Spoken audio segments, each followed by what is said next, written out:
The iPhone Air has been the dark horse this year. It's the phone that's caught everybody's imagination, and I totally understand why. It's gorgeous, it's beautiful to hold, and it weighs next to nothing. It is a piece of design. It is Apple at their best. And yet many of you are thinking that you want to buy it, but you're holding back because you've got these questions that are bouncing around in your head. Will a single speaker be okay? Can I live with a single camera for the next 3, 4, or 5 years? And will the battery get me through a day? Well, in this video, I'm going to show you how good I think the iPhone Air is and why I think you should probably go and buy one. I'm David, and this is D Talking Tech. So I know sadly the summer's rolling out, but autumn's ahead. You might have yourself an autumn break lined up. You might be thinking about your Christmas holidays already. And that's when you need to have a phone with you that's a memory phone. You need to have something that you can take out, use, and capture those once in a lifetime memories, capture those moments. And I think that's where the iPhone Air comes in perfectly for it. On this trip, I am going to make the iPhone Air my sole device as a content creator. Virtually everything you'll see in this video will be shot with the iPhone Air, including the video that you're watching right now. Most of the B-roll will be shot on the iPhone Air. In fact, the only times I'm not going to use it is when the iPhone Air is in frame and I have to shoot it. Other than that, everything is going to be done on the iPhone Air to show you how much faith I put in it and how good I think it is. Just covering the basics before we get into the phone itself. It comes in 4 colours: sky blue, light gold, cloud white and black. The black is very fingerprinty and smudgy.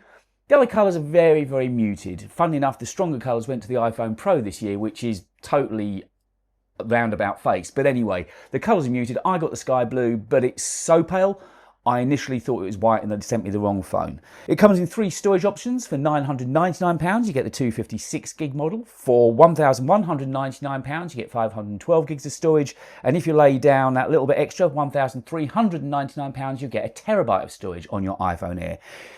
Now, interestingly, the iPhone 17 only comes in 2 configs. For £799, you get 256 gigs, and for £999, 512 gigs. And the iPhone Pro, the basic Pro, starts at £1,099 for 256. So what Apple have very cleverly done is position this phone kind of right slap bang in the middle. It's £200 more than the iPhone 17 and £100 less than the basic iPhone Pro. What Apple have clearly done is they've decided it's a case of less is more in some instances. You're getting less of the cameras and less speakers, but it's a premium device. They pitched it to be a premium device, and you only need to go and hold it to feel that quality. That titanium rail, the only phone now, sadly, in Apple's lineup that's got a titanium rail to it, is the iPhone Air. And it is just stunning to hold. If you've been to a store, then you'll know exactly what I mean about it. Carrying on with that quality and premium feel, it's a bigger screen than the iPhone Pro and the iPhone 17. They both got 6.3-inch screens. This gets a 6.5-inch screen. And also, it gets the A19 Pro chip in it. Now, okay, it's a slightly skinnied version of the one that's in the Pros. There's one less GPU core, but it is still the A19 Pro chip that you get in the iPhone Air. Whereas, of course, in the iPhone 17, you only get the A19 chip. And this gets 12 gigs of memory. The iPhone 17 only gets 8 gigs of memory. See, it's when you start pulling the skin back, you see all these little quality details that Apple have made to make this phone really, really premium. I've mentioned before, it's the holding it. Now, I had the same experience when I started with the iPad Pro. You hold these things, they're so thin, so improbably thin, they just blow your mind. With the phone, it's even more so because it's handheld. It's just this sheet of glass in your hand. The first reaction everybody has to it is, I'm going to break it.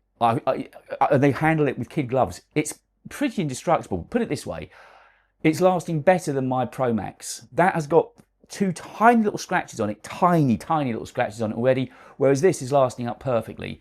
It is flawless.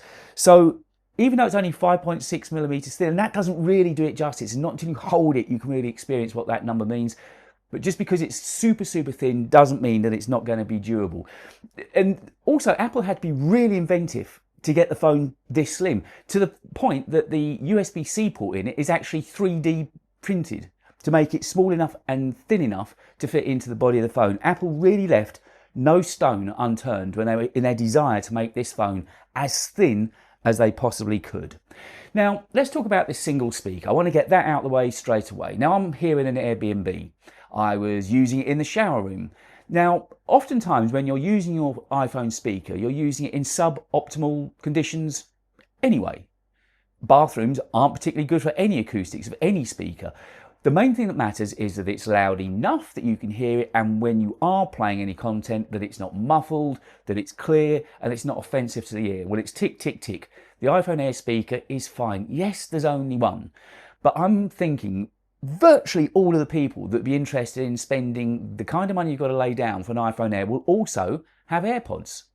I always use AirPods. I can't think of the last time I use a speaker. Whenever I get a phone call, it's always with AirPods.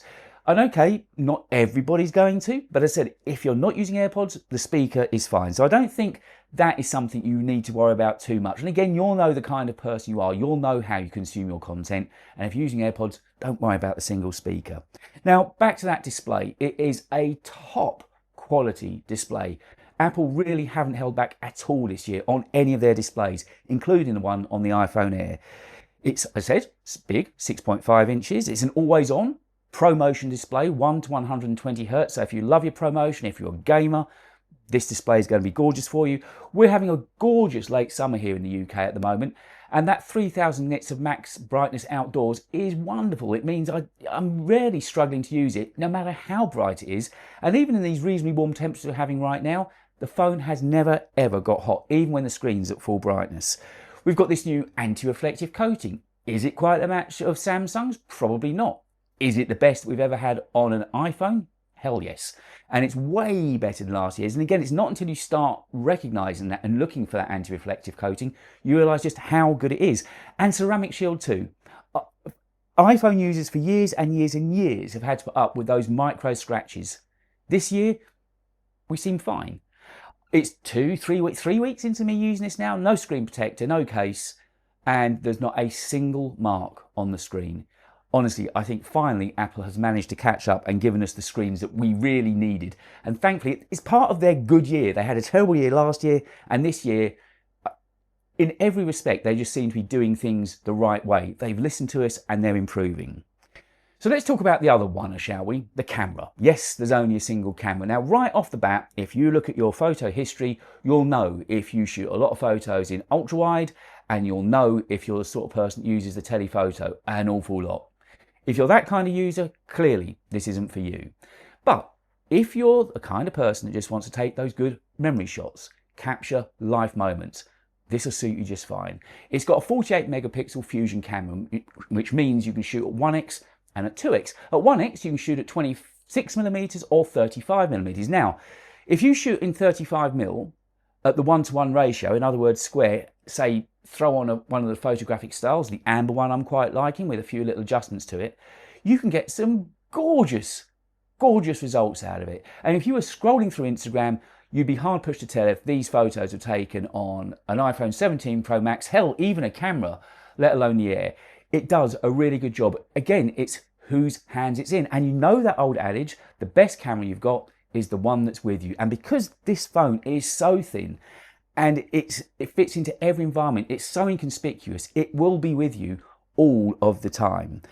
It's not only the rear camera that's had improvements, of course, it's the front camera as well. You know all about the dual record feature that we've got on there now, dual capture feature that we've got on there now, and center stage. I'll use it a little bit. Rarely do I take photos with or selfies with other people in. I don't very often use the selfie camera, but now I've got that I can swing into landscape. That's going to be super, super useful. And again, I can even shoot in 4K 60 there if I want to, and then slow the video down in post.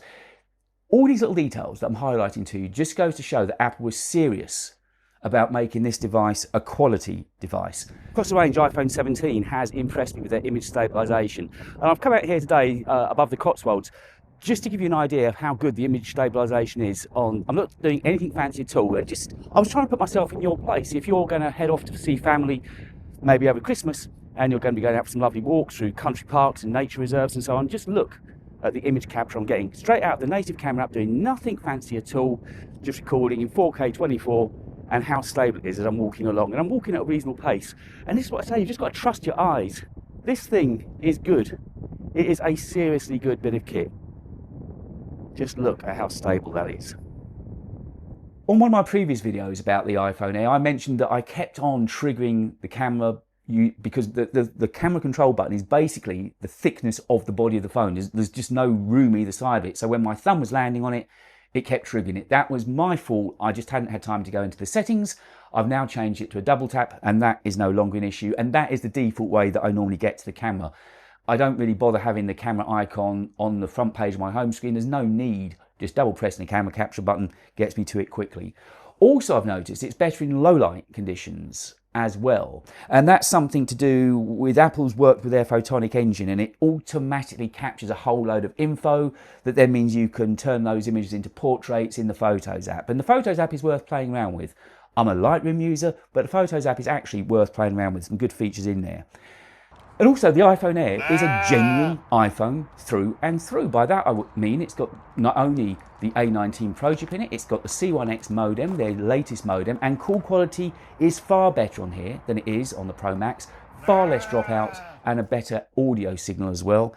And also it's got the M1 chip. Now I'm hearing this Airbnb and I'm airdropping things back and forth the whole time, and it's been so much more reliable with that M1 chip.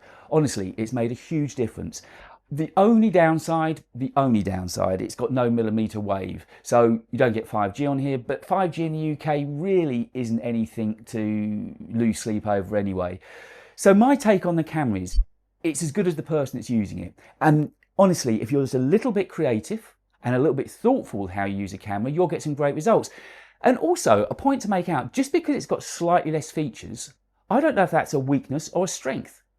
The fact that it's a point and shoot camera, you've got less menus to go through, less settings to look at, you haven't got Pro RAW, you haven't got ProRes RAW in video, you've got less features to play with, but that's almost its strength. You just pick it up, use it and enjoy it and capture those moments. And that's surely what it's all about. Now, I'm not going to go into great detail about the battery here, which is the other area that people keep getting concerned about, because it's not an issue. It really isn't an issue. I have used this phone extensively and really heavily, way more than this phone genuinely is probably designed to be used over the last few weeks.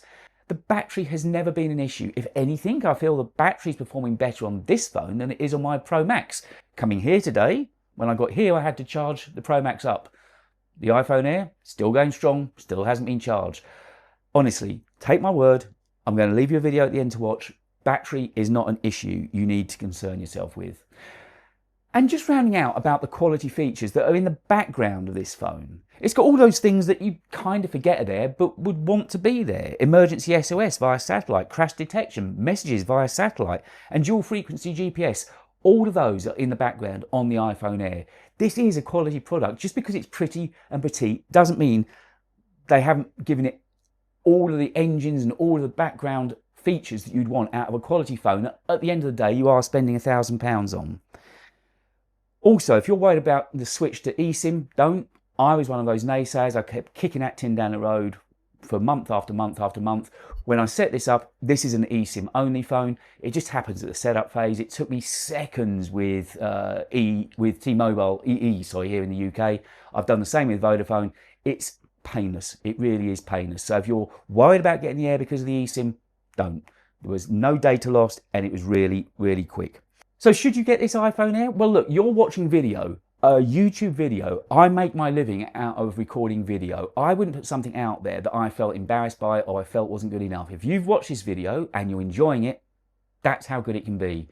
And I haven't bought loads and loads of kit with me. I'll show you the kit that I bought. There's a bit of videography kit I bought just to make my life easier, but I'm not using any fancy apps. It's not Blackmagic. This is a native camera app shooting at 24 FPS in 4K. And it's a great result. Lovely colours. I haven't edited the colours at all. What I'm recording is what you're seeing. This phone will last you 3, 4, 5 years easily. It's a quality product that, more importantly than anything, you're going to love. It's a piece of jewelry almost. It's a piece of art. You will love using this. You will love holding it. You will love taking it with you. You'll even love the reactions that you might get from friends and family over Christmas. It is a beautiful phone. All I'd say to you is, trust your eyes and not the rumours.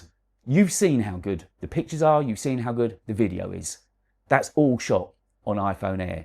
Trust what you're seeing. Honestly, I was going to return this phone after 2 weeks when I bought it, but now I'm keeping it and I'm right on the cusp of making it my main device. It is gorgeous and I just love picking it up every single time. If you've enjoyed this video, by the way, don't forget to do the good stuff and give me a sub if you've enjoyed it. It really does help me and the channel out. It helps us to grow. If you want to get involved with the channel, we've got our own Discord server now, so Apple nerds can talk there all week. There's details of how you can join that in the description. Also, if you leave me your details on my website, talkingtechandaudio.com, I send out a totally free video newsletter every week, just telling you what's going on behind the scenes, stuff I can't really talk about on the main videos. If that sounds like it might be of interest to you, leave me your details and I'll make sure that you'll get that every single Sunday. I hope you enjoyed my take on the iPhone Air. I can't enthuse about it enough. I am loving using it.